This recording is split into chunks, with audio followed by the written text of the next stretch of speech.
ಮೊದಲು ನಿಮ್ಮನ್ನೆಲ್ಲ ಒಂದು ಅಭಿನಂದನೆ ಮಾಡಬೇಕಂತ ಹೇಳಲಿಕ್ಕೆ ಇಷ್ಟಪಡ್ತೀನಲ್ಲ. ಯಾಕಂತ ಹೇಳಿದ್ರೆ ಬಾದಾಮಿಯಲ್ಲಿ ನಾವು ಮೀಟಿಂಗ್ ಕರೆದಂಥ ಸಂದರ್ಭ ಮೊದಲು ಇದಕ್ಕೂ ಮುಂಚೆ ನಾವು ನಮ್ಮ ಊರಲ್ಲಿ ನವೆಂಬರ್ ತಿಂಗಳಲ್ಲಿ ಕಾರ್ಯಕ್ರಮ ಮಾಡಬೇಕು ಅಂತ ಹೇಳಿದಾಗ ಫಸ್ಟ್ ನಾವು ಭಿಕ್ಷೆ ಬಂದಿದ್ದೆ ನಿಮ್ಮ ಊರಿಗೆ ತುಲಾಭಾರ ಮಾಡ್ಬೇಕಂತ ಹೇಳಿ ಗೋಪಾಲಪ್ಪ ಅವತ್ತು ಏನು ಅದೇನು ಇಟ್ಕೊಂಡು ಒಂದು ಕಿರೀಟ ಅನ್ನುವಂಥದ್ದು ಮಾಡಿಸ್ಕೊಟ್ಟಿದ್ದೆ, ನಿಮ್ಮೆಲ್ಲ ಗೊತ್ತಿರುವಂಥದ್ದೆಲ್ಲ. ನಿಜಕ್ಕೂ ಅದು ಅವರ ಇಚ್ಛಾಶಕ್ತಿ, ಕಮ್ಮತಿಗೆ ಮತ್ತು ನಮ್ಮ ಹಂಪಿ ಮಠಕ್ಕೆ ಅವಿನಾಭಾವ ಸಂಬಂಧ. ಇದಕ್ಕೆ ಕಮ್ಮತಿಗೆಯಲ್ಲಿ ಇರ್ತಕ್ಕಂಥ ಹಿಂದಿನ ಇವರು ಹಿರಿಯರು ಒಂದನೂರಾಗಿರ್ಬೋದು, ವಣಿಕೆಯವರಾಗಿರ್ಬೋದು, ಅವರೆಲ್ಲ ಬಹಳ ವರ್ಷಗಳ ಒಂದು ಅಭಿಲಾಷೆ ಇತ್ತು. ಶಾಖಾ ಮಠ ಬನಶಂಕರಿ ಒಳಗೆ ಸಾಕಷ್ಟು ಜನ ಬರ್ತೀವಿ, ಅಲ್ಲೊಂದು ಶಾಖಾ ಮಠ ಆಗಬೇಕು ಅನ್ನುವಂಥದ್ದು ಒಂದು ಬಹಳ ವರ್ಷಗಳ ಒಂದು ಕನಸು. ತದನಂತರ ನಾವು 98ರಲ್ಲಿ ಬೆಂಗಳೂರಲ್ಲಿ ಮಾಡಿರ್ತಕ್ಕಂಥ ಅಧಿವೇಶನ ನೋಡಿದ ಮೇಲೆ ನಮ್ಮ ಕಡೆ ಒಂದು ಮಾಡಬೇಕು ಅನ್ನುವಂಥದ್ದು 100 ಅಂತ ಬಹಳ ಸಲ ಹೇಳ್ತಾ ಇದ್ರು. ಅದು ನಾವು ಸಹ ಪ್ರಯತ್ನ ಪಟ್ಟಿವೆಲ್ಲ, ಅನಾನುಕೂಲಗಳು ಏನೇನೋ ಏರುಪೇರುಗಳ ಸಂದರ್ಭದಲ್ಲಿ ಹೀಗಾಯಿತು. ಇವತ್ತು ನಮ್ಮ ಕಣ್ಣು ಮುಂದೆ ಅವರು ಹಿರಿಯರಿಲ್ಲ, ಅವರ ಆತ್ಮ ಮಾತ್ರ ಸುತ್ತಾಡ್ತಾನೆ ಇರ್ತದಲ್ಲ. ಯಾಕೆಂದ್ರೆ ನಮ್ಮ ಸಮಾಜದ ಯಾವತ್ತೂ ದೇವಾಂಗದವರು ಬನಶಂಕರಿಗೆ ಪ್ರತಿದಿನ ಪ್ರತಿ ಹುಣ್ಣಿಮೆಗೆ ಹೋಗಿ ಬರುವಂತ ಜನಗಳು ಸಾಕಷ್ಟು ಸಂಖ್ಯೆಯಲ್ಲಿದ್ದಾರಲ್ಲ. ಇಂಥ ಒಂದು ಕ್ಷೇತ್ರದಲ್ಲಿ ನಮ್ಮ ಸಮಾಜದವರೇ ಆಗಿರ್ತಕ್ಕಂಥ ಹಿಂದಿನ ಹಿರಿಯರು ಇವತ್ತು ನಮ್ಮ ಬನಶಂಕರಿ ಮುಂದಿರ್ತಕ್ಕಂಥ ಕೊಳ ಇದೆಯಲ್ಲ, ಕೊಳ ನೀವೆಲ್ಲ ಸ್ನಾನ ಮಾಡಿರ್ತೆಲ್ಲ ನೋಡಿದ್ರೆ ಕೊಳ ಯಾರು ಕಟ್ಟಿದ್ದಾರೆ ಅಂತ ಸ್ವಲ್ಪ ಯೋಚನೆ ಮಾಡಿದ? ಯಾರಿಗೂ ಗೊತ್ತಿಲ್ಲ. ನಮ್ಮವರೇ ಆಗಿರ್ತಕ್ಕಂಥ ಶಕ್ರಿ ಶಂಕರಪ್ಪನವ್ರು ಕೊಟ್ಟಿದ್ದಾರೆ ಅನ್ನುವಂಥದ್ದು ಬಂದಿದ್ದಾರೆ, ದಿನೇಶ್ ಬಂದಿದ್ದಾರೆ. ಎಷ್ಟೋ ಜನ ಬನಶಂಕರಿಗೆ ಹೋಗ್ತೀವಿ, ನಾವು ನೋಡಿರಲ್ಲ. ಅದ್ರ ಜೊತೆಗೆ 1908-9 ಇಸ್ವಿಯೊಳಗೆ ಆ ಬನಶಂಕರಿ ಗೋಪುರವನ್ನು ಕಟ್ಟಿದವರು ನಮ್ಮವರೇ. ಅದು ಕುಂಭಾಭಿಷೇಕ ಜೀರ್ಣೋದ್ಧಾರ ಮಾಡಿರುವಂತಹದ್ದು, ಅದು ಗುರು ಸಹ ಎಲ್ಲ ಇದೆ. ಸೊಲಭನಗೌಡ ಅಂತ ಬಾದಾಮಿಯಲ್ಲಿ ಹಿರಿಯರಿದ್ರಲ್ಲ, ನಿಮಗೆ ಗೊತ್ತಿರ್ಬೋದು, ಎಷ್ಟೋ ಜನಕ್ಕೆ ಗೊತ್ತಿಲ್ಲ. ಅವರ ಒಂದು ಏನು ಸ್ಟ್ಯಾಚ್ಯೂ ಅನ್ನುವಂಥದ್ದು, ವಿಗ್ರಹ ಅನ್ನುವಂಥದ್ದು ಇವತ್ತು ITI ಕಾಲೇಜಲ್ಲಿ ಇಟ್ಟಿದ್ದಾರೆ. ನಾವು ನೋಡಿರ್ಬೇಕು, ಗೊತ್ತಿಲ್ಲ, ತಾವು ಒಂದ್ಸಲ ನೋಡ್ಬೋದಲ್ಲ. ಅವ್ರ ವಿಗ್ರಹ ಇದೆ ಮತ್ತು ಸಕ್ರಿ ಶಂಕರಪ್ಪ ಮಾಡಿರ್ತಕ್ಕಂಥ ವಿಗ್ರಹ ದೇವಸ್ಥಾನದಲ್ಲಿಲ್ಲ, ಆದರೆ ನಮ್ಮ ITI ಕಾಲೇಜಲ್ಲಿ ಇದೆ. ನಾವೆಲ್ಲ ನೋಡ್ಬೇಕು, ನಮ್ಮ ಹಿರಿಯರು ಆ ದೇವಸ್ಥಾನಕ್ಕೆ ಎಷ್ಟು ಜೀವ ಸವಿಸಿದ್ದಾರೆ ಅನ್ನುವಂಥದ್ದು ಬಹಳ ಮುಖ್ಯ ಅಲ್ಲ. ಇವತ್ತು ನಾವು ಬನಶಂಕರಿ ಕುಲದೇವತೆ ಅಂತ ಹೇಳ್ತೀವಿ, ಆ ಕುಲದೇವತೆಗೆ ಅವತ್ತಿನ ಕಾಲದಿಂದಲೂ ನಡೆದುಕೊಂಡು ಬಂದಿರತಕ್ಕಂಥ ಆಚಾರ ಪದ್ಧತಿಗಳು, ಧಾರ್ಮಿಕದ ವಿಧಿವಿಧಾನಗಳಲ್ಲಿ ದೇವಾಂಗದವರ ಪಾತ್ರ ಬಹಳ ಹೆಚ್ಚಾಗಿದೆ ಅನ್ನುವಂಥದ್ದಲ್ಲಿ ಎರಡು ಮಾತಿಲ್ಲ ಅಂತ ಹೇಳಿಕ್ಕೆ ಇಚ್ಛೆ ಪಡ್ತೀನಿಲ್ಲ. ಇಂಥ ಒಂದು ಸಂದರ್ಭದೊಳಗೆ ಒಂದು ಶಾಖಾ ಮಠ ಮಾಡಬೇಕು ಅಂತ ಹೇಳಿ ಬಹಳ ಅವರ ಆಸೆ ಇತ್ತು. ಅದು ಶಾಖಾ ಮಠ ಇವಾಗ ನಿರ್ಮಾಣಗೊಂಡಿದೆ, ಕಲ್ಯಾಣ ಮಂಟಪವಾಗಿದೆ. ಎಷ್ಟೋ ಜನ ತಾವೆಲ್ಲ ಮದುವೆಗಳೆಲ್ಲ ಮಾಡಿದ್ರೆ ಇಲ್ಲ. ತದನಂತರ ನಮ್ಮ ಸಮಾಜದ ಸಂಘಟನೆ ಆಗಬೇಕಾಗಿದೆ, ಸಮಾಜದಲ್ಲಿ ಪರಿವರ್ತನೆ ಆಗಬೇಕಾಗಿದೆ.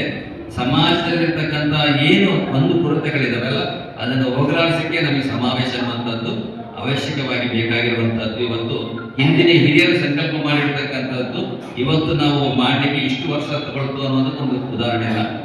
ಯಾಕೆ ಅಂತ ಹೇಳಿದ್ರೆ, ಕೆಲವು ಜನ ಹುಬ್ಬಳ್ಳಿಯಲ್ಲಿ ಮಾಡಿ ಅಂದ್ರು, ಕೆಲವು ಜನ ಬೆಳಗಾವಿಯಲ್ಲಿ ಮಾಡಿ ಅಂತ ಹೇಳಿದ್ರು, ಕೆಲವು ಜನ ದಾವಣಗೆರೆಯಲ್ಲಿ ಮಾಡಿ ಅಂತ ಹೇಳಿದ್ರು. ಇವೆಲ್ಲವನ್ನ ಯೋಚನೆ ಮಾಡುವಂತ ಕಾಲದಲ್ಲಿ ಎಲ್ಲರಿಗೂ 150-200 ಕಿಲೋಮೀಟರ್ ಹತ್ತಿರ ಇರತಕ್ಕಂಥ ಕ್ಷೇತ್ರ ಅಂದ್ರೆ ಬಾದಾಮಿ ಕ್ಷೇತ್ರ. ಅದು ನಮ್ಮೆಲ್ಲರ ಆರಾಧ್ಯ ಕುಲದೇವತೆಯ ಕ್ಷೇತ್ರ. ಇಲ್ಲಿ ಮಾಡಿದ್ರೆ ಯಾರೂ ಬೇಡ ಅನ್ನಕ್ಕೆ ಆಗೋದಿಲ್ಲ ಅನ್ನೋ ದೃಷ್ಟಿಯಿಂದ ಆ ಜಾಗವನ್ನ ಸೆಲೆಕ್ಟ್ ಮಾಡಿದ್ವಲ್ಲ. ಆ ಉದ್ದೇಶದಂತೆ ಇನ್ನೊಂದು ಸುತ್ತಮುತ್ತ ಇರ್ತಕ್ಕಂಥ ನಮ್ಮ ಸಮಾಜದ ಬಂಧುಗಳು, ಇವತ್ತು ನಮ್ಮ ದೇವಾಂಗ ಸಮಾಜ ಇರ್ಬೋದು, ಪದ್ಮಶಾಲಿ ಸಮಾಜ, ಶಿವಾಚಾರ್ಯ ಸಮಾಜ ಇರ್ಬೋದು, ಅವರೆಲ್ಲರಿಗೂ ಸಹ ಬರ್ಲಿಕ್ಕೆ ಅನುಕೂಲ ಹತ್ತಿರವಾಗಿರ್ತಕ್ಕಂಥ ಕ್ಷೇತ್ರ ಬಾದಾಮಿ ಕ್ಷೇತ್ರ. ಈ ಕ್ಷೇತ್ರದಲ್ಲಿ ಮಾಡಬೇಕು ಅನ್ನುವಂಥದ್ದನ್ನ ತೀರ್ಮಾನ ಮಾಡಿ 3 ವರ್ಷ ಆಯ್ತಲ್ಲ. ಈ ತದನಂತರ ಅನೇಕ ಏರುಪೇರುಗಳ ಮಧ್ಯದಲ್ಲಿ ಅದು ಮುಂದೋಗಿ ಇವತ್ತು ಬರುವಂತ ಈ ನಾಳೆ ನಾಡಿದ್ದು 8-9 ತಾರೀಕು ಕಾರ್ಯಕ್ರಮ ನಿಮಗೆಲ್ಲ ಗೊತ್ತಿರುವಂತಹದ್ದು. ನಿಮಗೆಲ್ಲ ಈಗೆಲ್ಲ ಮನೆ ಮನೆಗೂ ಒಂದೊಂದು ರೊಟ್ಟಿ ಕುಡಿಯುವಂತ ಮಾತನ್ನು ಸಹ ಹೇಳಿದಾರಲ್ಲ. ಈಗಾಗಲೇ ನಾವು ಸಂಗ್ರಹ ಮಾಡಿದ್ರಲ್ಲ. ಯಾಕೆ ಹೇಳ್ತೀನಿ ಅಂತ ಹೇಳಿದ್ರೆ, ಇವತ್ತು ನಾವೇನಾದ್ರೂ ಮಾಡಿದ್ರೆ ಮುಂದೆ ಅದು ನಮ್ಮ ಯುವಕರಿಗೆ, ಹಿರಿಯರಿಗೆ, ಯುವ ಪೀಳಿಗೆಗೆ ದಾರಿದೀಪ ಆಗುತ್ತೆ ಅನ್ನುವಂಥದ್ದು ಒಂದು ಜಾಗೃತಿ ಆಗಬೇಕಾಗಿದೆ. ಯಾಕೆಂದ್ರೆ ಇವತ್ತು ಸಮಾಜದಲ್ಲಿ ಸಖತ್ ಪರಿವರ್ತನೆ ಆಗಿದೆ. 30 ವರ್ಷದಿರ್ತಕ್ಕಂಥ ಪರಿವರ್ತನೆಗಳು ಇವತ್ತಿನ ಪರಿವರ್ತನೆಗಳು ನೋಡಿದಾಗ ಅಜಗಜಾಂತವಾಗಿರ್ತಕ್ಕಂಥ ಸಮಾಜ ಬೆಳೆದಿದೆ. ಈ ರಾಷ್ಟ್ರದಲ್ಲಿ ಇಡೀ ಉದ್ದಗಲಕ್ಕೂ ಸಂಚಾರ ಮಾಡುವಂತ ಕಾಲದಲ್ಲಿ ಇಡೀ ನಮ್ಮ ನೇಕಾರ ಕುಟುಂಬಗಳು, ನೇಕಾರ ಜನಸಂಖ್ಯೆ 6 ಕೋಟಿ ಜನಸಂಖ್ಯೆ ಇದೆ ಅನ್ನುವಂಥದ್ದನ್ನ ಗೌರ್ಮೆಂಟೇ ಅದನ್ನ ಅನುಮೋದನೆಯಾಗಿದೆ, ಸೆಂಟ್ರಲ್ ಗೌರ್ಮೆಂಟ್. ಎಷ್ಟೋ ಜನಕ್ಕೆ ಗೊತ್ತಿರತಕ್ಕಂಥ ವಿಚಾರ. ಇಂಥ ಸಂಗತ್ಯವನ್ನು ಇಟ್ಕೊಂಡು ಇವತ್ತು ಸಮಾಜದಲ್ಲಿರ್ತಕ್ಕಂಥ ಕೆಲವು ಬೇಡಿಕೆಗಳೇನಿದ್ದಾವೆ ಅವು ನಮಗೆ ಅವಶ್ಯಕವಾಗಿ ಬೇಕಾಗಿದ್ದಾವೆ. ಈ ದೇಶ ಒಳಗೆ ಈ ನೇಕಾರ ಬಾಂಧವರಲ್ಲಿ ಜಾಸ್ತಿ ಸಂಖ್ಯೆಯಲ್ಲಿ ಇರ್ತಕ್ಕಂಥವರೇ ದೇವಾಂಗದವರು ಅಂತ ಹೇಳ್ತಾರೆ. ಅದಕ್ಕೆ ಪದ್ಮಶಾಲಿ ಇದ್ದಾರೆ, ನಮ್ಮ ಶಿವಾಚಾರ್ಯರು ಇದ್ದಾರೆ, ಅಡ್ಗಾರ್ ಇದ್ದಾರೆ, ಅವರೆಲ್ಲರನ್ನ ಕೂಡಿಕೊಂಡು ಹೋಗ್ಬೇಕಾದಂತದ್ದು ಕೆಲಸ ದೇವಾಂಗದವರ ಒಂದು ಕರ್ತವ್ಯ ಅನ್ನುವಂಥ ಭಾವನೆಯಿಂದ ಅವತ್ತು 98ರಲ್ಲಿ ಮಾಡಿರ್ತಕ್ಕಂಥ ಅದು ದೇವಾಂಗ ಸಮ್ಮೇಳನ ಅವತ್ತೂ ಮಾಡಿರ್ಲಿಲ್ಲ. ಅವತ್ತು ಎಲ್ಲ ಸಮಾಜವನ್ನು ಸೇರಿಸ್ಕೊಂಡು ಮಾಡಿರ್ಲಿಲ್ಲ. ಇವತ್ತು ಸಹ ಎಲ್ಲ ಸಮಾಜವನ್ನು ಬರಬೇಕು, ಬರೀ ದೇವಂಗದವ್ರು ಬರಬೇಕು ಅಂತ ಹೇಳಿ ಎಲ್ಲರೂ ಬರಬೇಕು. ಅದರಲ್ಲಿ ಒಂದು ವಿಶೇಷ ನಾನು ಹೇಳಲಿಕ್ಕೆ ಇಚ್ಛೆ ಪಡ್ತೀನಿ. ನಮ್ಮ ಕಮತಿಗಿ ಗ್ರಾಮದಲ್ಲಿ ಇವತ್ತು ಒಂದು ತೀರ್ಮಾನ ಮಾಡಿದ್ರು ಕಳೆದ ಒಂದು ಮೀಟಿಂಗ್ ಒಳಗೆ 1000 ಹೆಣ್ಮಕ್ಳು ಕುಂಭ ಮೆರವಣಿಗೆ ಬರಬೇಕು ಅಂತೇಳಿ. 1000 ಹೆಣ್ಮಕ್ಳನ್ನ ನಾವು ಕುಂಭ ಮೆರವಣಿಗೆ ತರಬೇಕಾದ್ರೆ ಒಂದೊಂದು ಕಡೆ ಮೆರವಣಿಗೆ ಮಾಡ್ಬೇಕು, ಎಷ್ಟು ದೂರ ಆಗುತ್ತೆ ಅಂತ ಡಿಸ್ಟೆನ್ಸ್ ಎಲ್ಲವನ್ನು ನೋಡಿ ಬಿಸಿಲು ಕಾಲದಲ್ಲಿ ಯಾವ ರೀತಿ ಮಾಡ್ಬೇಕನ್ನೋಂಥದ್ದು ನಿನ್ನೆ ದಿವಸ ನಮ್ಮ ದಿನೇಶ್ ಅವರು ತೀರ್ಮಾನ ಮಾಡಿ ಒಂದು ವ್ಯವಸ್ಥೆ ಮಾಡಿದ್ದಾರೆ. ಯಾಕೆ ಅಂತ ಹೇಳಿದ್ರೆ ನಾವು ಕೊಡಬೇಕಾದಂಥದ್ದು ಮೊದಲು ಹೆಣ್ಮಕ್ಳಿಗೆ ಕೊಡ್ಬೇಕಂತ ಹೇಳ್ತಿರಲ್ಲ, ಹಾಗೆ ಆ ಹೆಣ್ಣು ಮಕ್ಕಳಿಗೆ ಒಂದು ಸೀರೆ ಮತ್ತು ಒಂದು ಕಲಶ, ಒಂದು ಕುಂಭ ಅನ್ನುವಂಥದ್ದನ್ನು ಕೊಡ್ಲಿಕ್ಕೆ ಏರ್ಪಾಡು ಮಾಡುವಂಥ ಸಂದರ್ಭದೊಳಗೆ ನಮ್ಮ ಬೆಳಗಾವಿ ನಗರದಲ್ಲಿರ್ತಕ್ಕಂಥ ಸಮಾಜ ಬಂದವರು ನಾವೆಲ್ಲ ಸೀರೆ ಕೊಡ್ತೀವಿ ಅನ್ನೋಂಥ ಮಾತನ್ನು ಹೇಳಿ 1000 ಸೀರೆ ಕೊಟ್ಟಿದ್ದಾರೆ. ಈಗ ನಿಮಗೆ 100 ಸೀರೆ ನನ್ನ ಕಾಲದಲ್ಲಿ ಹಾಕೊಂಡು ಕೊಟ್ಟಿದ್ದೀವಿ ಈಗೆಲ್ಲ. ಯಾಕೆಂತ ಹೇಳಿದ್ರೆ ಜನರಲ್ಲಿ ಪರಿವರ್ತನೆ ಆಗಬೇಕು. ಅದರಲ್ಲಿ ಇನ್ನೊಂದು ನಾನು ಹೇಳಕ್ಕೆ ಇಚ್ಛೆ ಪಡ್ತೀನಿ ಅಂತ ಹೇಳಿದ್ರೆ, ನಮ್ಮ ದೇವಾಂಗ ಸಮಾಜ ಜೊತೆಗೆ ಇರ್ತಕ್ಕಂಥ ನಮ್ಮ ಶಿವಾಚಾರ್ಯ ದೇವಾಂಗ ಸಮಾಜರು ನಮ್ಮ ಕಮತಿಗಿಯಲ್ಲಿ ಸಹ 120 ಕುಂಭ ಕೊಟ್ಟಿದ್ದಾರೆ ಅಂತ ಹೇಳಿ ನಾನು ಸಂತೋಷ ಪಡ್ತೀನಿ. ಜೊತೆಗೆ ಈ ಸಮಾವೇಶಕ್ಕೂ ಸಹ 25,000 ರೂಪಾಯಿ ಕೊಟ್ಟಿದ್ದಾರೆ ಅನ್ನೋ ಮಾತನ್ನು ಸಹ ಹೇಳಿ ನಾನು ನಿಜಕ್ಕೂ ಅದನ್ನು ಸಹ ಸ್ವಾಗತ ಮಾಡ್ತೀನಿ. ಅದ್ರ ಜೊತೆಗೆ ಇಲ್ಲಿರ್ತಕ್ಕಂಥ ದೊಡ್ಡವರಾಗಿರ್ತಕ್ಕಂಥ ನಮ್ಮ ಒಂದು ಸಮಾಜದ ಬಂಧುಗಳು ಅವರು ಸಹ ಈ ಒಂದು ಕಾರ್ಯಕ್ರಮಕ್ಕೆ ನಾನು ಕಳೆದ ನವೆಂಬರ್ ತಿಂಗಳ ಅವ್ರ ಮನೆಗೆ ಹೋದಂತ ಸಂದರ್ಭದೊಳಗೆ ಒಂದು ದೊಡ್ಡ ಮಟ್ಟವನ್ನ ನಾನು ಕೊಡ್ತೀನಿ ಈ ಕಾರ್ಯಕ್ರಮಕ್ಕೆ ಅನ್ನೋ ಮಾತನ್ನ ಹೇಳಿದ್ರು ಕಡ್ಲೇಶ್ ಮುರುಗೇಶ್ ಕಡ್ಲಿಮಟ್ಟಿ ಅವರು. ಅದೇ ರೀತಿಯಾಗಿ ಸಹ ದೊಡ್ಡ ಅಮೌಂಟ್ ಅನ್ನ ಕೊಟ್ಟಿದ್ದಾರೆ. ನಿಜಕ್ಕೂ ಅಂತ ದೊಡ್ಡ ಅಮೌಂಟ್ ಸಿಂದ ಯಾಕೆಂದ್ರೆ ನಮ್ಮೆಲ್ಲರೂ ಸಹ ಚೆನ್ನಾಗಿರ್ಬೇಕು, ಇಲ್ಲಿ ಬಂದು ಅವ್ರು ಚೆನ್ನಾಗಿರ್ಬೇಕು ಇವ್ರು ಚೆನ್ನಾಗಿರ್ಬೇಕಂತಲ್ಲ, ಒಟ್ಟ ನೇಕಾರ ಬಾಂಧವ್ಯರ್ತಕ್ಕಂಥ ನೇಕಾರ ಜಾತ್ರೆ ಬನಶಂಕರಲ್ಲಿ ಆಗಬೇಕು ಅನ್ನುವಂಥದ್ದು ಒಂದು ಉದ್ದೇಶ ಇದೆಲ್ಲ. ತನ್ಮೂಲಕವಾಗಿ ಸಮಾಜ ಪರಿವರ್ತನೆ ಆಗಬೇಕಾಗಿದೆ ಈ ದೇಶದೊಳಗೆ. ಇವತ್ತು ಅನೇಕ ಹಿರಿಯರು ಈಗಾಗಲೇ ಮಾತಾಡಿದ್ರಲ್ಲ, ಇದು ಬರೇ ನಾವು ಬಾಗಲಕೋಟೆ ಜಿಲ್ಲೆ ಮಾತ್ರ ಅಲ್ಲ, ಬರೀ ಬಿಜಾಪುರ ಜಿಲ್ಲೆ ಮಾತ್ರ ಅಲ್ಲ, ಇಡೀ ರಾಷ್ಟ್ರ ಮಟ್ಟದಲ್ಲಿ ಮಾಡ್ತಕ್ಕಂಥ ಒಂದು ದೊಡ್ಡ ಸಮಾವೇಶದಲ್ಲಿ ನಮ್ಮ ಪಾಲು ಸಹ ಇರಬೇಕು ಅನ್ನುವಂಥದ್ದನ್ನ ಈ ವಿಚಾರವನ್ನ ಮಾಡುವಂತ ಕಾಲದಲ್ಲಿ ತಾವೆಲ್ಲ ಬಹಳ ಉದಾರ ಭಾವನೆಯಿಂದ, ಇವತ್ತು ನಾವು ಕೇಳೋದಕ್ಕಿಂತ ಮುಂಚೆ ಉದಾರ ಭಾವನೆಯಿಂದ ತಾವೇನು ದಾನ ಕೊಟ್ಟಿದ್ರೆ ನಿಜಕ್ಕೂ ನಿಮ್ಮೆಲ್ಲರನ್ನು ಸಹ ಸ್ವಾಗತ ಮಾಡ್ತೀನಿ. ದಾನ ಕೊಟ್ಟರು ಇಲ್ಲೇ ಕುತ್ಕೋಬೇಡಿ, ಅಲ್ಲಿ ಬರಬೇಕು. ಬರೀ 20 ಕಿಲೋಮೀಟರ್ ದೂರ ಆಗತ್ತೆ ನಿಮಗೆ. ನಾನು ಅಲ್ಲಿಂದ ಹೊಡಬೇಕಾದ್ರೆ ಗೋಪಾಲ್ ಅವ್ರು ಫೋನ್ ಮಾಡಿದ್ರು, ಎಲ್ಲಿದ್ದೀರಿ ಗುರುಗಳ ಅಂತ. ನಾನು ಇಲ್ಲೇ ಇದ್ದೀನಿ, ಮಠದಾಗಿದ್ದೀನಿ ಅಂತ. ಇನ್ನೂ ಹೊಟ್ಟಿಲ್ಲ ಅಂತ ಕೇಳಿದ್ರು. ಅಲ್ಲಿಂದ ಇಲ್ಲಿ ಬರ್ಬೇಕು ಕನಿಷ್ಠ ಒಂದು 50 ಫೋನ್ ಬಂದಿರ್ಬೇಕಲ್ಲ, ಎಲ್ಲಿದ್ರೆ ಅಷ್ಟು ಉತ್ಸಾಹ ನಿಮ್ಮಲ್ಲಿಯೂ ಅಲ್ಲಿ ಬರ್ಬೇಕು. ಕಮತಿಗೆ ಎಲ್ಲಿದ್ದಾರೆ ನಾವು ಕೇಳಬೇಕು.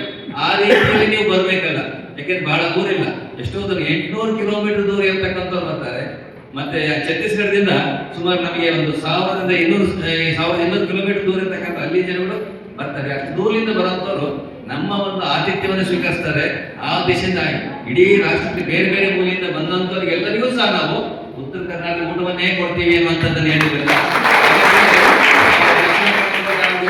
ನಾವು ಅಕ್ಕಿ ಕೊಡ್ತೀವಿ ಅಂತ. ಅಕ್ಕಿ ಒಳಗೆ ಏನ್ ಮಾಡಕ್ಕಾಗತ್ತೆ, ಅವ್ರು 3-4 ಐಟಮ್ ಮಾಡ್ಬೋದು ಅಂತ ಹೇಳಿದ್ರು. ಅದನ್ನ ನೀವು ಅದನ್ನ 3-4 ಐಟಮ್ ಮಾಡಿದ್ರೆ ಒಂದ್ ದಿವಸ ಮಾಡಿದ್ರೆ ಅಳಸೋಗುತ್ತೆ. ಅದು ಬೇಡ, ನಾವು ಲಡ್ಡು ಕೊಡ್ತೀವಿ ಉತ್ತರ ಕರ್ನಾಟಕದಲ್ಲಿ, ಅದರ ಜೊತೆ ಖಡಕ್ ರೊಟ್ಟಿ ಕೊಡ್ತೀವಿ ಅನ್ನೋ ಮಾತನ್ನು ಹೇಳಿದಾಗ ಅದನ್ನ ನಮ್ಮ ತರೀಕೆರೆಯಲ್ಲಿ ಜನಗಳು ಬಹಳ ಖುಷಿ ಪಟ್ಟು ಒಂದ್ ರೀತಿಯಲ್ಲಿ. ಯಾಕಂದ್ರೆ ಪ್ರತಿ ಆರ್ಥಿಕ ವರ್ಷ ಬರ್ತಾರೆ, ಅಲ್ಲಿ ಕೋಳಿ ಒಳಗೆ ಕುತ್ಕೊಂಡು ರೊಟ್ಟಿ ಊಟ ಮಾಡೋದು ಅಭ್ಯಾಸ ಆಗಿದೆಲ್ಲ. ಅದಕ್ಕೆ ಅವ್ರು ಹೇಳಿದ್ರು ಮೆತ್ತನ ರೊಟ್ಟಿ ಬೇಡ ಸ್ವಾಮಿ, ಕಡಕ್ ರೊಟ್ಟಿ ಇರ್ಬೇಕು, ಕಡಕ್ ರೊಟ್ಟಿ ತಿನ್ನಕ್ಕೆ ನಿಮ್ಗೆ ಹಾಲು ಗಟ್ಟಿ ಇರ್ಬೇಕು ಅಂತ ಹೇಳಿದಲ್ಲ. ಯಾಕೆಂತ ಹೇಳಿದ್ರೆ ನಮ್ಮ ಉತ್ತರ ಕರ್ನಾಟಕದ ಊಟ ಅವ್ರಿಗೆ ಸವಿದಿರ್ತಕ್ಕಂಥದ್ದು ಇಡೀ ರಾಷ್ಟ್ರದಲ್ಲಿ ಬರುವಂತ ತಮಿಳುನಾಡು ಆಗಿರ್ಬೋದು, ಆಂಧ್ರ ಪ್ರದೇಶ ಆಗಿರ್ಬೋದು, ಎಲ್ಲರಿಗೂ ಸಹ ಇಂಥ ಊಟವನ್ನ ಕೊಡಬೇಕು ಅಂತ ಕೇಳಿದಾಗ ನಾನು ನಮ್ಮ ರವೀಂದ್ರ ಕಲಬುರ್ಗಿ ಕೇಳಿದೆ, ಇದೆಲ್ಲ ವ್ಯವಸ್ಥೆ ಹೆಂಗ್ ಮಾಡೋಣ ಅಂತ ಕೇಳಿದ್ರೆ ಅವ್ರು ಒಂದೇ ಮಾತಾಡೋದು, ಮನೆಗೆ ಒಂದು ರೊಟ್ಟಿ ಕೆಲಸ ಹಾಕಿ ಬೇಕಾದಷ್ಟು ಬರ್ತವ ಅಂತ ಹೇಳಿದ್ರಲ್ಲ. ನಿಜಕ್ಕೂ ನಿನ್ನೆ ನಾನು ಬೆಳಗ್ಬಿಟ್ಟು ಹೋದಂತ ಸಂದರ್ಭದಲ್ಲಿ ಸುಮಾರು ಒಂದು 5,000 ರೊಟ್ಟಿ ಬರ್ತಿದ್ದಾರೆ. ಇವತ್ತು ಇಲ್ಕಲ್ ಅವ್ರು ನೋಡೋದು ಅವರೊಂದು 7-8 ಸಾವಿರ ರೊಟ್ಟಿ ತಂದು ಕೊಟ್ಟಿದ್ದಾರೆ. ಯಾಕೆ ಅಂತ ಹೇಳಿದ್ರೆ ಇದು ನಮ್ಮ ಆತಿಥ್ಯ, ಉತ್ತರ ಕರ್ನಾಟಕದ ಒಂದು ಆತಿಥ್ಯ. ಒಂದು ಕಡೆ ಆತಿಥ್ಯವೂ ಇರಬೇಕು, ಯಾಕೆಂದ್ರೆ ಸಂಘೆ ಶಕ್ತಿ ಕಲವು ಹೀಗೆ ಅಂತ ಹೇಳ್ತೀವಿ. ಸಂಘಟನೆ ಮಾಡಬೇಕಾದ್ರೆ ಆತಿಥ್ಯವೂ ಬಹಳ ಮುಖ್ಯ, ಅದೇ ರೀತಿ ಮನಸ್ಸು ಬಹಳ ಮುಖ್ಯ. ಅದ್ರ ಜೊತೆಗೆ ನಾವು ಕೊಡ್ತಕ್ಕಂಥ ಊಟ ಇದೆಯಲ್ಲ ಅದು ಬಹಳ ಮುಖ್ಯವಾಗಿರ್ತಕ್ಕಂಥದ್ದು. ಯಾಕೆಂತೇಳಿ ಒಂದು ಸಂಬಂಧ ಬೆಳೆಸಬೇಕಾದ್ರೆ ರೋಟಿ ಬೇಟಿ ಎರಡು ಚೆನ್ನಾಗಿದ್ದಾಗ ಮಾತ್ರ ಸಂಬಂಧ ಬೆಳಿಲಿಕ್ಕೆ ಆಗುತ್ತೆ. ಹಾಗಾಗಿ ಸಂಬಂಧವನ್ನ ಇಡೀ ರಾಷ್ಟ್ರದಲ್ಲಿ ಇವತ್ತು ಮೊದಲು ಒಂದು ಕಾಲದ ಇದೇ 30 ವರ್ಷದೊಳಗೆ ನಾವು ಒಂದು ಕಡೆ ಹೆಣ್ಣು ಕೊಡ್ಬೇಕಂತೇಳಿ ಬಹಳ ಯೋಚನೆ ಮಾಡ್ತಿದ್ವಿ. ಇದೇ ಇಲ್ಕಲಿ ಕೊಡ್ಬೇಕಾದ್ರೆ ಹೆಣ್ಣು ಇಲ್ಕಲಿ ಅಯ್ಯೋ ಬೇಡಪ್ಪ, ನೀರೇ ಸಿಗಲ್ಲ, ಹಳ್ಳೊಳಗ ಕುತ್ಕೊಂಡು ನನ್ನ ಮಗಳು ಕರೆದು ಹೋಗ್ಬಿಡ್ತಾಳೆ ಬೇಡ ಅಂತ ಹೇಳಿ.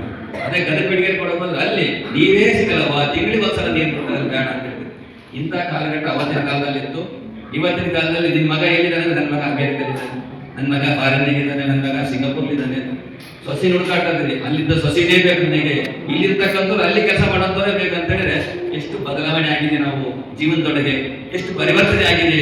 ಯಾಕೆಂತ ಹೇಳಿದ್ರೆ ಇದೆಲ್ಲ ಏನಾಗಿದೆ ಅಂದ್ರೆ ಪರಿವರ್ತನೆ ಅನ್ನುವಂಥದ್ದು ವಿಧಿಯ ನಿಯಮ ಅಂತ ಹೇಳ್ತೀವಲ್ಲ, ಈ ದೇಶಗಳಿಗೆ ನಾವು ಪ್ರಬಲರಾಗಿರ್ತಕ್ಕಂಥ ಸಂದರ್ಭದಲ್ಲಿ ನಮ್ಮತನವನ್ನ ನಾವು ಮರಿತಾ ಇದ್ದೀವಿ, ನಮ್ಮ ಧರ್ಮವನ್ನ ನಾವು ಮರಿತಾ ಇದ್ದೀವಿ, ನಮ್ಮ ಶಾಸ್ತ್ರವನ್ನ ನಾವು ಮರಿತಾ ಇದ್ದೀವಿ. ಈ ದಶೆಯಿಂದ ಸಂಘಟನೆ ಬೇಕಾಗಿದೆ. ಈ ದಶೆಯಿಂದ ಸಮಾಜದಲ್ಲಿ ಪರಿವರ್ತನೆ ತರಲಿಕ್ಕೆ ಈ ದೊಡ್ಡ ಸಮಾವೇಶ ಮಾಡ್ತಾ ಇದ್ದೀನಿ. ಈ ಸಮಾವೇಶದ ಉದ್ದೇಶ ಎಷ್ಟೋ ಜನ ನಮ್ಮ ಒಂದೂರವರು ವಿಠಪ್ಪವರಾಗಿರ್ಬೋದು, ಡಾಕ್ಟರ್ವರಾಗಿರ್ಬೋದು ಅದೆಲ್ಲ ಹೇಳ್ತಿದ್ರು, ಪಟ್ಟಾಂಶ ಖಾಲಿ ಮಾಡಿ ನಮ್ಮ ಕಡೆ ಅವಾಗ ಮಾಡ್ತೀರಿ ಅಂತ ಬಹಳ ಆಸೆ ಇಟ್ಟಿದ್ರಲ್ಲ, ಬಹಳ ನಮ್ಮ ಕಡೆ ಮಾಡಬೇಕು ಅಂತೇಳಿ ಆಸೆ ಇಟ್ಟಿದ್ರು. ಅದೇ ರೀತಿಯಾಗಿ ಇವತ್ತು ಆ ಒಂದು ಪಟ್ಟಾಭಿಷೇಕದ ವಾರ್ಷಿಕೋತ್ಸವ ನಿಮಿತ್ತವಾಗಿ ಆ ಒಂದು ಕಾರ್ಯಕ್ರಮವನ್ನು ಸಹ ಏರ್ಪಾಡು ಮಾಡಿದ್ವಿ. 9ನೇ ತಾರೀಕಿದೆ. ಅದ್ರ ಜೊತೆಗೆ ಒಂದು ತುಲಾಭಾರವನ್ನು ಸಹ ಒಂದು ವ್ಯವಸ್ಥೆ ಮಾಡಿದ್ದಾರೆ. ಮತ್ತೆ ತರೀಕೆರೆಗೆ ಹೋಗುವ ಸಂದರ್ಭಗಳಿಗೆ ಒಂದು ತುಲಾಭಾರ ಮಾಡಬೇಕು ಅಂತ ಒಬ್ಬರು ಕೇಳಿದ್ರೆ ಅವ್ರು ಏನ್ ಹೇಳಿದ್ರು, ನಾನು ಏನ್ ಕೊಡ್ತೀನಿ ನಾನು ಮಾಡ್ಬೇಕು ಅಂತ ಹೇಳಿದ್ರು. ನೀವು ಏನ್ ಕೊಡ್ತಾರೆ ಅಂತ ನಾವು ಕೇಳಿದ್ರೆ ನಮಗೆ ಇದ್ದು 5 ರೂಪಾಯಿ 10 ರೂಪಾಯಿ 12 ರೂಪಾಯಿ ಅಂತ ಅಷ್ಟೇ ಇತ್ತು. ಇವ್ರು ಏನ್ ಕೊಡ್ತಾರೆ, ನಾನು ಒಂದು ಟನ್ ಗಂಧದ ಕಡೆಗೆ ಕೊಡ್ತೀನಿ, ತುಲಾಭಾರ ಮಾಡ್ತೀನಿ ಅಂತ ಕೇಳಿದ್ರು ಅವರು. ನಾನು ಯೋಚನೆ ಮಾಡಿದೆ, ಯಾಕಂದ್ರೆ ಗಂಧದ ಕಡೆಗೆ ಸ್ವಲ್ಪ ಏನು ಬೇರೆ ಇರುವಂಥದ್ದು ಶಾಸ್ತ್ರದಲ್ಲಿ ಆಗಿರ್ಬೋದು ಮಧ್ಯದಲ್ಲಿ ಆಗಿರ್ಬೋದು. ಅದಕ್ಕೆ ಅವ್ರು ಹೇಳಿದ್ರೆ ಇಲ್ಲ ಸಮಿತಿಯಲ್ಲಿ ಶಾಸ್ತ್ರಬದ್ಧವಾಗಿ ಇದೆ, ನಾವು ಬೆಳೆದಿರ್ತಕ್ಕಂಥ ಮರ ಹೈಬ್ರಿಡ್ ಕಟ್ಟಾಗಿದೆ, ಅದಕ್ಕಾಗಿ ನಿಮಗೆ ಕೊಡ್ತಿದ್ದೀನಿ, ಮಠಕ್ಕೆ ಇಟ್ಕೊಳ್ರಿ ಅಂತ ಹೇಳಿ. ಆಗ ಒಂದು ಕ್ವಿಂಟಲ್ ಒಂದು 100 kg ಗಂಧದ ಕಡೆಗೆ ತೂಕಭಾರ ಮಾಡುವಂಥದ್ದು. ಯಾಕೆಂದ್ರೆ ಭಕ್ತ ಏನು ಕೊಡ್ತಾರೆ ಅದನ್ನ ಸ್ವೀಕಾರ ಮಾಡುವಂಥದ್ದು ಗುರುಗಳ ಶಿವನ ಕರ್ತವ್ಯ ಅಂತ ಹೇಳ್ತೀವಿ. ಈ ಗಂಧ ಬೆಳೆದಂತ ಗಂಧ ಕೊಟ್ಟರು, ಅಕ್ಕಿ ಬೆಳೆ ಅಂತ ಅವ್ರಿಗೆ ಹೇಳಿದ್ರೆ ಅಕ್ಕಿ ಬೆಳೆ ಅಂತ ಹೇಳಿದ್ರೆ ಸ್ವಾಮಿ ಎಷ್ಟು ಕೆಜಿ ಬೇಕು ಅಕ್ಕಿ ಅಂತ ಕೇಳಿದ್ರು. ನಾನು 1 ಲಕ್ಷ ಜನಕ್ಕೆ ಊಟಕ್ಕೆ ಬೇಕಪ್ಪ ಅಂತ ಹೇಳಿದ್ದಿಲ್ಲ. ಅವನು ನಮ್ಮ ಊರಲ್ಲಿ ಎಲ್ಲಾ ಸುತ್ತಾಡ್ತಾ ಸಮಯ ಒಂದು 100 ಕ್ವಿಂಟಲ್ ಮಾಡಿಕೊಡ್ತೀನಿ ನಿಮಗೆ ಅಂತ ಹೇಳಿದ್ರಲ್ಲ. ಯಾಕೆ ಅಂತ ಹೇಳಿದ್ರೆ ನೀವು ಕೊಡತಕ್ಕಂಥ ಭಾವನೆ ಬೇಕು, ಅದೇ ರೀತಿಯಾಗಿ ಮಾಡಿ ಕೊಡತಕ್ಕಂಥ ಬಡಸಕ್ಕಂಥ ಸೌಜನ್ಯವೂ ಸಹ ನಮಗೆ ಇರಬೇಕಾಗಿದೆ. ಹಾಗಾಗಿ ನೀವು ಹತ್ತಿರ ಇರ್ತಕ್ಕಂಥವ್ರು ನಮ್ಮ ಅಧ್ಯಕ್ಷರು ಮಾತಾಡ್ಬೇಕಾದ್ರೆ ಹೇಳಿದ್ರು, ನಮ್ಮಲ್ಲಿ ಹತ್ತಿರ ಇರ್ತಕ್ಕಂಥ ಎಲ್ಲ ಸಮಾಜ ಬಂಧುಗಳು ಬೆಳಿಗ್ಗೆ ಸಂಜೆ ಬರ್ಬೋದಿಲ್ಲ, ನೀವೆಲ್ಲ ಬರೋಂತಾರೆ ದೂರದಿಂದ ಬರ್ತಾರೆ, ವಸತಿಯನ್ನು ನಾವು ಮಾಡಿದ್ವಿ. ಯಾಕಂದ್ರೆ ಎಲ್ಲ ವ್ಯವಸ್ಥೆ ಮಾಡಲೇಬೇಕಂದ್ರೂ ಕೂಡ ಅಲ್ಲಿ ಸೌಕರ್ಯಗಳು ಬಹಳ ಕಮ್ಮಿ ಆಗಿದೆಲ್ಲ. ಯಾಕೆಂದ್ರೆ ನಾವು ಕಲ್ಯಾಣ ಮಂಟಪ ಇದ್ದಾವೆ, ಆಮೇಲೆ ಶಿವ ಮಂದಿರ ಇದ್ದಾವೆ, ಇನ್ನೊಂದು ಬೇಲೂರಲ್ಲಿ ಒಂದು ಮಠ ಇದೆ, ಅದನ್ನು ಸಹ ಮಾಡಿದ್ರಲ್ಲ.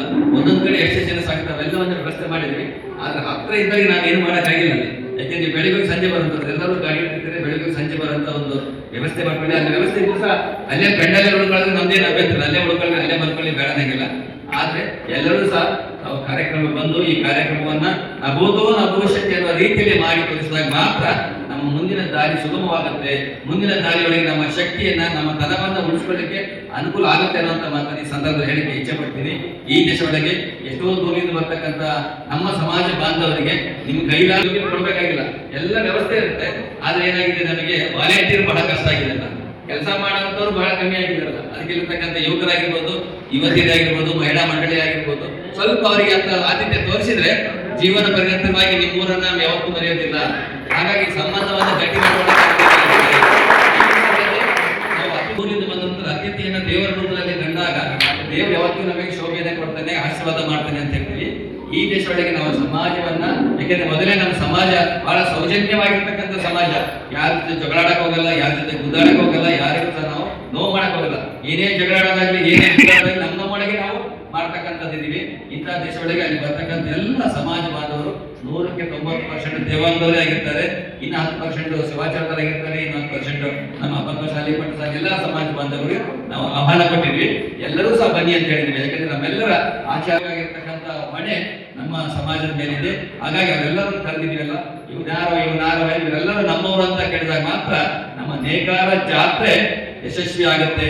ಈ ಯಶಸ್ವಿಯನ್ನು ಮಾಡಿಕೊಡ್ಬೇಕಾಗಿರ್ತಕ್ಕಂಥ ಕರ್ತವ್ಯ ಗುರುಗಳದಲ್ಲ, ಕಮಿಟಿಯದಲ್ಲ, ಎಲ್ಲರೂ ನಿಮ್ಮ ಮೇಲಿದೆ. ನೀವು ಯಾವ್ಯಾವ ರೀತಿಯಲ್ಲಿ ಸೇವೆ ಬಂದು ಮಾಡ್ತೀರಿ, ನಿಮ್ಮನ್ನು ಯಾವತ್ತೂ ಸಹ ಯಾವ ದೇವರಲ್ಲಿಯೂ ಮರೆಯೋಕ್ಕಾಗೋದಿಲ್ಲ. ಅಂತ ಒಂದು ಪುಣ್ಯ ಕ್ಷೇತ್ರದಲ್ಲಿ ಇಂಥ ದೊಡ್ಡ ಕಾರ್ಯಕ್ರಮ ಹಾಕೊಂಡಿದೀವಿ. ನಾವು ಪೆಂಡಲ್ ಬಂದು ನೋಡಿಬೇಕಾದ್ರೆ ಎಷ್ಟು ಜನ ಬಂದು ಬಂದ್ರೆ ಸುಮಾರು 5,000 ಜನ ಮೇಲೆ ಒಂದು ದೊಡ್ಡ ಪೆಂಡಲ್ ನಮಗೆ ಸಿಕ್ಕಿದೆ. ಅಂತ ಒಂದು ದೊಡ್ಡ ಪೆಂಡಲ್ಗಳಿಗೆ ನಾವೆಲ್ಲ ಬಂದು 2 ದಿನಗಳ ಕಾಲ ಮನೆಯಲ್ಲಿ ಏನೇ ಕೆಲಸ ಕಾರ್ಯಗಳಿದ್ರು ಸಹ ಅದನ್ನು ಬದಿಗೊತ್ತಿ. ಯಾಕಂತ ಹೇಳಿದ್ರೆ ಇನ್ನೊಂದು ದಿವಸ ನಾವು ಮಾಡ್ಬೋದು, ಸಮಾವೇಶನ ಕಳ್ಕೊಂಡ್ರೆ ಮತ್ತೆ ನೋಡ್ಲಿಕ್ಕೆ ಆಗಲ್ಲ ಅನ್ನುವಂಥ ದೃಷ್ಟಿಯಿಂದ ನಾವೆಲ್ಲರೂ ಕಾರ್ಯಕ್ರಮ ಇದ್ರು ಸಹ ಒಂದು ದಿವಸ ಬದಿಗೊತ್ತಿ ಆ ಕಾರ್ಯಕ್ರಮದಲ್ಲಿ ಬಂದು ವ್ಯವಸ್ಥೆ ಮಾಡಿ ಎಲ್ಲರೂ ಸಹ ಪಾಲ್ಗೊಳ್ಬೇಕು ಅನ್ನುವಂಥ ಮಾತನ್ನು ಈ ಸಂದರ್ಭ ಹೇಳಲಿಕ್ಕೆ ಇಚ್ಛೆ ಪಡ್ತೀನಿ. ಮತ್ತೆ ನಮ್ಮ ರಾಜು ಕುಮಾರವತಿ ಅವರು ಮಾತು ಹೇಳಿದ್ರು, MLA ಬಸ್ ಹೇಳಿ ಅಂತ ಹೇಳಿದ್ರು. ನಾನು ಕೆಲವೊಂದು ಭಾಗದಲ್ಲಿ ತರೀಕೆರೆ ಆಗಿರ್ಬೋದು, ದೊಡ್ಡಬಳ್ಳಾಪುರ ಆಗಿರ್ಬೋದು, ನೆಲಮಂಗಲ ಆಗಿರ್ಬೋದು, ಬೆಳಗಾಂ ಆಗಿರ್ಬೋದು, ಇಲ್ಲೆಲ್ಲ ಶಾಸಕರ ಹತ್ರ ಮಾತಾಡಿ ಎಲ್ಲ ಹೇಳಿದ್ರು. ಎಲ್ಲರೂ ಇವತ್ತು ನಾನು ಬರಕ್ ಲೇಟ್ ಆಗಿರೋ ಬೆಳಗಾಂದವ್ರು ಬಂದಿದ್ರು, ಬೆಳಗಾಂದವ್ರು ಸೀರೆ ತಂದಿದ್ರು, ಅದನ್ನೆಲ್ಲ ನೋಡ್ಲಿಕ್ಕೆ ಇಲ್ಲಿ ಬರ್ಲಿಕ್ಕೆ ಸ್ವಲ್ಪ ಲೇಟ್ ಆಯ್ತಲ್ಲ. ಅವರು ನಾವು 8 ದಿವಸ ಮುಂಚೆ ಹೋದಂತ ಸಂದರ್ಭದಲ್ಲಿ ಅಲ್ಲಿ ಶಾಸಕರಿದ್ರು, ಶಾಸಕರು ನನ್ನ ಜೊತೆಲೇ ಬಂದಿದ್ದ ಕಾರ್ಯಕ್ರಮಕ್ಕೆ. ಅವ್ರ ಹತ್ರ ಕೇಳಿದೆ ಹಿಂಗ್ ಬಸ್ ಬೇಕಂದ್ರೆ ಅವ್ರು ಹೇಳಿ ಒಂದೇ ಮತ್ತೆ 100 ಬಸ್ ಬೇಕಾದ್ರೆ ಕೊಡ್ತೀನಿ ಅಂತ ಹೇಳಿದ್ರು. 100 ಬಸ್ ಖಾಲಿ ಬಸ್ ತಗೊಂಡೋಗ್ಬೇಡಿ, ಜನಗಳು ಫುಲ್ ಆದ್ಮೇಲೆ ಬಸ್ ಬಿಡಿದೆ ಅಂತ ಹೇಳಿದ್ರು. ಈ ದಿವಸ ಒಂದು 20 ಬಸ್ ಈಗಾಗಲೇ ಬುಕ್ ಮಾಡಿ ರೆಡಿ ಮಾಡಿದ್ದಾರೆ, ಬರೀ ಸಿಟಿ ಒಳಗೆ ಮಾತ್ರ. ಇನ್ನು ಗ್ರಾಮೀಣ ಭಾಗದಲ್ಲಿ ಬರೀ ಸತೀಶ್ ಜಾರಕಿಹೊಳಿ ಅವ್ರು ಬೇರೆ ಇದಾವ. ಹಾಗಾಗಿ ಒಂದೊಂದು ಶಾಸಕರಿಗೆಲ್ಲ ಹೇಳಿದ್ದೀನಿ. ಆದ್ರೆ ನಮ್ಮ ಒಂದು ಕಮತಿಯ ಕ್ಷೇತ್ರದ ಶಾಸಕರು ಇನ್ನ ಅವರು ಪ್ರಮಾಣ ವಚನ ತಗೊಂಡಿಲ್ಲ ಅಂತ ನನಗೆ ಅನ್ಸುತ್ತೆ. ಅಲ್ಲ, ಮೊನ್ನೆ ತಾನೇ ಎಲೆಕ್ಷನ್ ಆಗಿದೆ, ಆದ್ರೂ ಸಹ ಈಗಾಗಲೇ ಅವತ್ತು 2 ಸಲ ಮಾತಾಡಿದ್ದೀವಿ. ರವಿಯವರು ನಾವು ಇಬ್ರು ಮಾತಾಡಿದ್ವಿ. ಮತ್ತೊಂದು ಸಲ ಇವತ್ತು ಅವರೆಲ್ಲ ಬೆಂಗಳೂರಿಗೆ ಹೋಗಿದ್ದಾರೆ, ಅವ್ರ ಕಾರ್ಯಕ್ರಮಕ್ಕೂ ಸಹ ನಾವು ಆಹ್ವಾನ ಮಾಡಿದ್ದೀವಿ. ಹಾಗಾಗಿ ಅವ್ರನ್ನು ನಾವು ಕೇಳಲಿಕ್ಕೆ ಒಂದು ಪ್ರಯತ್ನ ಮಾಡ್ತೀವಿ. ನಾವು ಕೇಳ್ತೀನಿ ಮತ್ತು ಕುಮಳಾವತಿಯವರೆಲ್ಲ ಕೇಳಿ ವ್ಯವಸ್ಥೆ ಮಾಡ್ಲಿಕ್ಕೆ ಒಂದು ಪ್ರಯತ್ನ ಪಡ್ತೀವಿ. ಆದ್ರೂ ಸಹ ಆ ಬಸ್ ಬರೋದು ಒಂದ್ ಕಡೆ ಇರಲಿ, ಹೆಣ್ಮಕ್ಳಿಗೆ ಅಂತ ಫ್ರೀ ಮಾಡಿದ್ದಾರೆ, ನೀವು ಹೋಗ್ಬೇಕಾದ್ರೆ ಬರೋದು ತೊಂದರೆ ಇಲ್ಲ. ಅಲ್ಲಿ ಶಾಸಕರಿಗೆ ಹೇಳಿದೆ ಸಿಟಿ ಬಸ್ ಜಾಸ್ತಿ ಹಾಕಿ ಅಂತ ಹೇಳಿದ್ರೆ, ನಮ್ಮ ಮಾಧವಿ ಶಾಸಕರಿಗೆ ಸಿಟಿ ಬಸ್ ಜಾಸ್ತಿ ಮಾಡಿ ಹಾಕಿ ಅಂತ ಹೇಳಿದ್ವಿ. ಅವ್ರ ಹತ್ರ ಸಹ ವಿನಂತಿ ಮಾಡಿದ್ವಿ. ಆ ರೀತಿಯಲ್ಲಿ ಸಮಾಜದಲ್ಲಿ ಇರ್ತಕ್ಕಂಥ ಇವತ್ತು ಬರೀ ನಾವು ಬಂದು ಹೋಗೋದು ಮಾತ್ರ ಅಲ್ಲ, ಸಮಾಜದಲ್ಲಿರ್ತಕ್ಕಂಥ ಪ್ರತಿ ದಿನ ನಡೆಯುವಂತ ಕಾರ್ಯಕ್ರಮ ಎಲ್ಲರೂ ಕುಂತು ನೋಡ್ಬೇಕಾದಂತದ್ದೆಲ್ಲ. ನಾವು ಬಂದಾಯ್ತು ಬೇರೆ ಆಯ್ತು, ನೀವು ಎದ್ದುವಾಗಿ ನೀರು ಕುಡಿದ್ಬಿಟ್ಟು ಬಂದು ಕುತ್ಕೊಂಡು ಊಟ ಮಾಡಿ ಬಂದು ಕುತ್ಕೊಂಡೆ, ಆದ್ರೆ ಇದೊಂದು ದೇವಾಂಗ ಜಾತ್ರೆ ಆಗಬೇಕು ಅನ್ನುವಂಥದ್ದು ಒಂದೇ ಒಂದು ಭಾವನೆಯಿಂದ ಅದರಲ್ಲಿ 30 ವರ್ಷಗಳ ಕಳೆದ ನಂತರ ಮಾಡ್ತಾ ಇರೋದು ಕಾರ್ಯಕ್ರಮ ಎಲ್ಲ.